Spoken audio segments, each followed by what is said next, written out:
You have 5 minutes.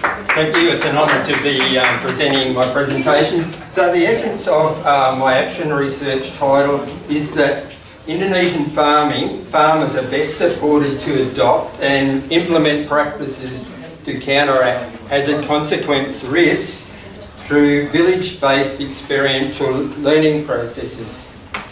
So in January I was invited to attend the Resilience Development Initiative based in Bandung, and so out of that a new partnership is being incubated, and so I guess at the heart of it is we're seeing I guess an intensifying incidence of climate change related hazard perturbances that is amplifying damages and disruptive hazard consequences, risks. So this is a conjunction of rapid onset and slow onset. They're multi-hazard risks. So we're seeing a shorter wet season, but it's much more intense. There's lots of flooding, and we're seeing a longer dry season that's prone to drought, and it has distributions across the archipelago. So this is jeopardising the sustainability of natural landscape systems, livelihood activities, food and water supplies, and I guess of the well-being of people. So I'm looking at the conjunction of the well-being of people, environment and livelihood activities, because they're all important. So this is my favourite place ever that I love visiting when I go to Bali, because I actually have a background as a farmer in Victoria, in the Victorian Wimmera. I have done worked as a rural financial counsellor, worked as a farmer educator, and now I'm a budding community psychologist. So in these landscapes, we're actually seeing lots of exemplars embedded that are actually, they're sustainable and they're adaptive and they're actually doing some really amazing things. So they're proactive in counteracting hazard consequence risks, and so my research is one part of it is seeking deeper understanding of the decision making, the adaptive and the transforming processes that sets these exemplars apart from the majority of other people that aren't really adapting to the possibilities of climate change hazard consequences.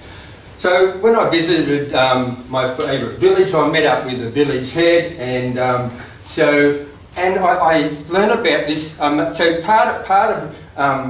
part of the thing that I'm interested in, because it sort of comes from a psychology base, is that so we have a different mindset in Australia. It's very anthropogenic, but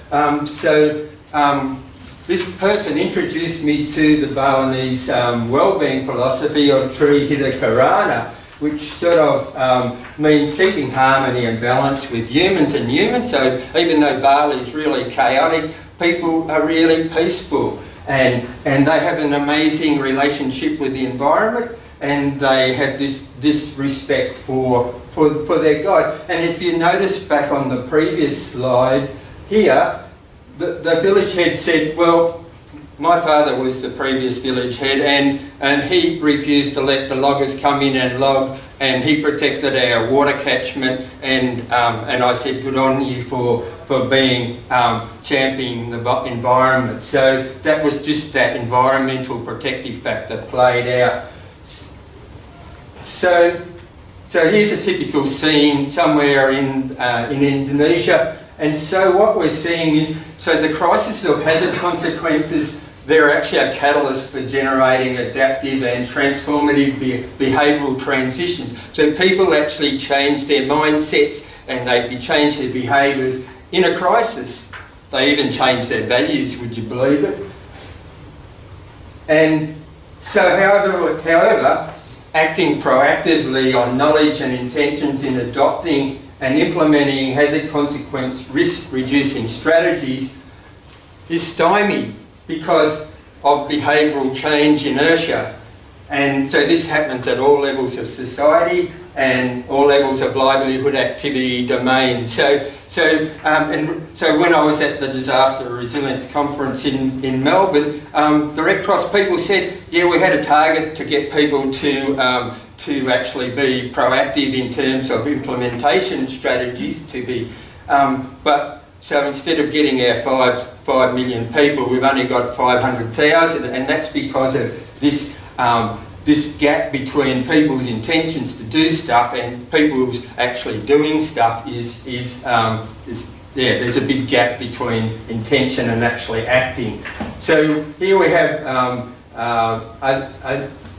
back in Chattaloowick, and so there's lots of community-based practice exemplars. They're the communities of practice exemplars, and so the Subak is an example of that, and the farmer field schools in Indonesia are another example of that. And these foster collaborative experiential learning and practice adoption, implementation, but their distribution is really scant. So there's not many of them, and they're not widely distributed. So here's I went to another little village called Klung Klung at the invitation of my Balinese friend, that's his father-in-law, and so the chap there was his uncle, and he was the head of the Subak. And so I believe that communities of practice have potentiality for proactively generating a mix of adaptive and transformative interventions through these experiential learning processes, and for the outcomes of reducing hazard risk scenarios.